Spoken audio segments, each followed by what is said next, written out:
The Suncoast Campaign for Grade Level Reading presents This Book is Cool.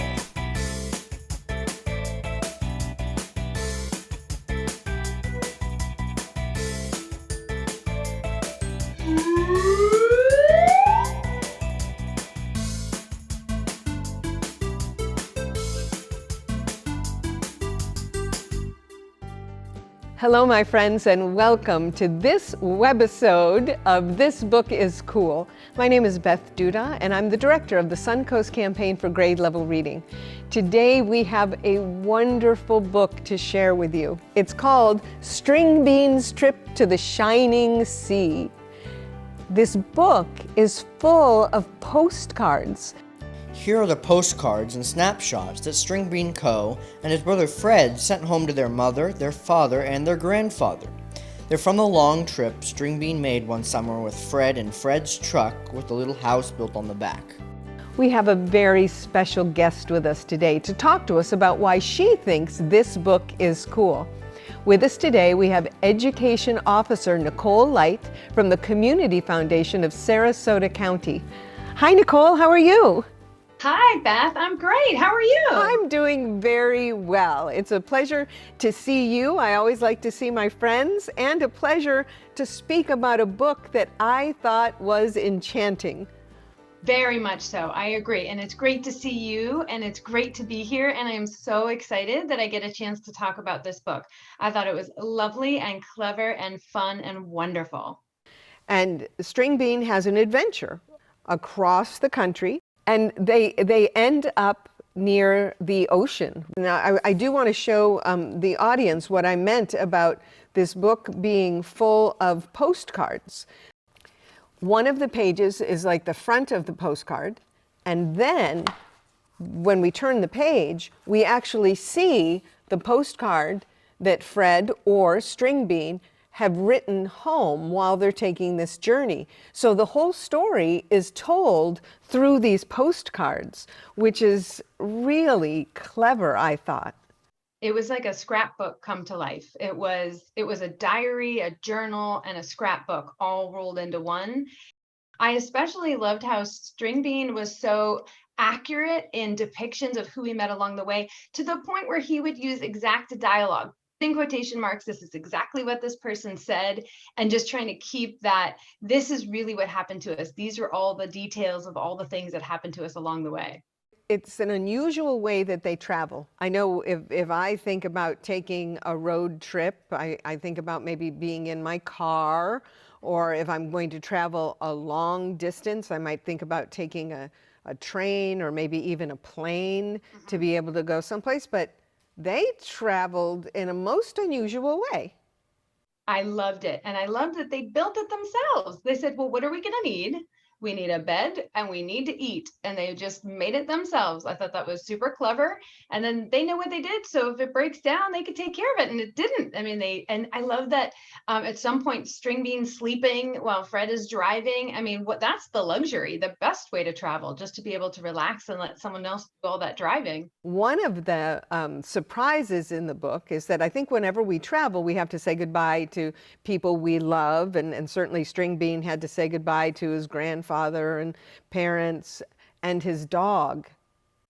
Potato. Potato. Poor Potato. He couldn't handle it. He had to go and find him. I thought that was incredible. First of all, I thought it was incredible that the dog's name was Potato. I need to know the backstory on that one, but Potato is a wonderful name. And I just loved that the dog had so much love for Stringbean that he went running off to find him, and they found each other. And I think traveling like that at that age changes you. And I'm not going to give away what Stringbean wants to be called near the end of the book, because I do think that it's a charming part of the book that I want our readers to be able to discover themselves. But the trip changes him in a way that is quite remarkable. It's what we would call the coming of age story, and it happens, mile by mile and postcard by postcard. And the closer you read it, and even reading it again, I mean, I think this is the type of book that for me, I enjoyed reading it more than once, because every time I read it, whether I read a sentence and I thought, oh God, I completely forgot he said that, or, oh wait, that was to his grandfather, not to his mother. And you realize more, you understand more deeply into Stringbean's frame of mind. And then you see those little moments of discovery, especially with the pictures that go along with them and the postcards that go along with them. Here's these little incremental growth moments, and it's really fun to see. It is fun to see. Nicole, I want to thank you for being with us. You've made me want to go back and reread the book again. I encourage it. And I would like to give you the opportunity to just give us your hints on why reading is so important.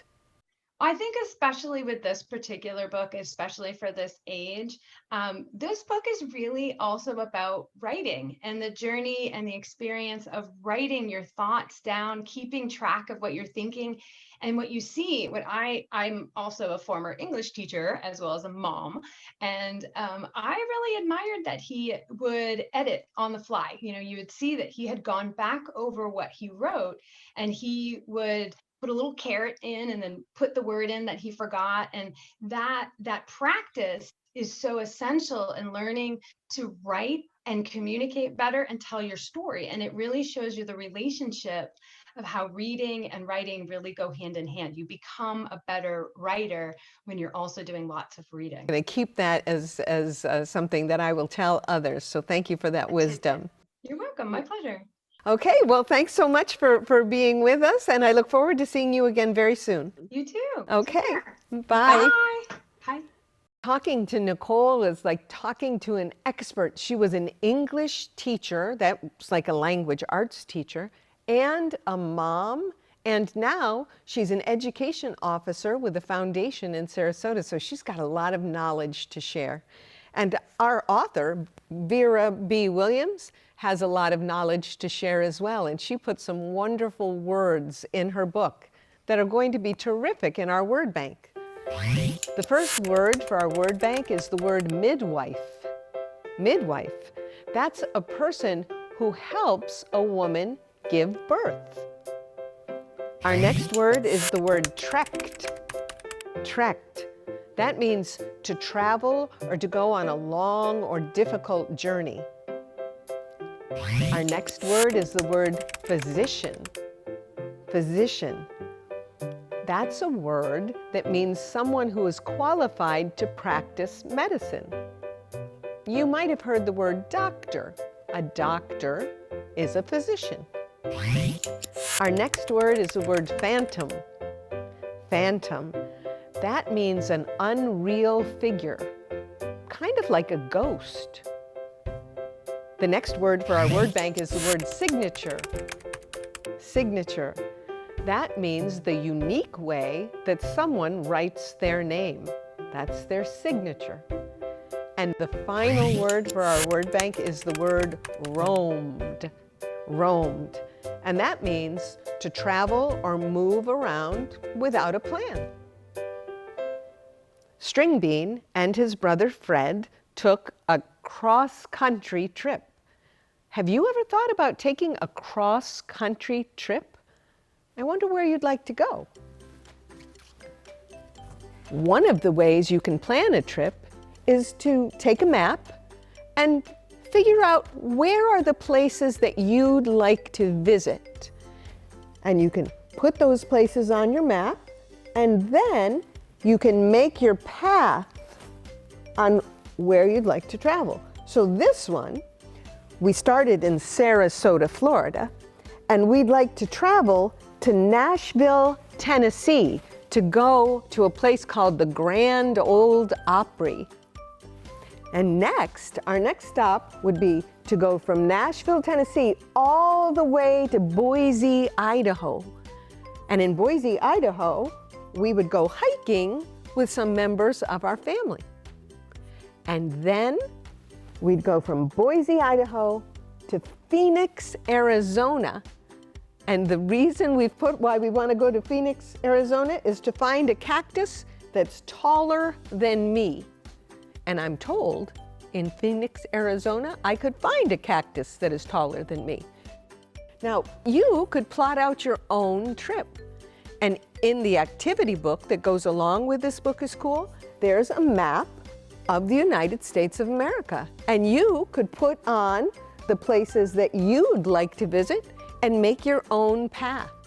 And just like Stringbean, I think you'll find out that traveling opens your mind to all kinds of new ideas. It can be very exciting, and it can also give you lots of wonderful memories that you can share with other people. Nicole gave us a great tip that writing also helps with our reading, and reading helps with our writing. So perhaps you'd like to write a postcard to somebody. You could write them a postcard about how much you enjoyed the book, Stringbean's Trip to the Shining Sea. Reading is the key to succeeding, my friends. I wish you wonderful adventures ahead. Until we see each other again, bye-bye for now.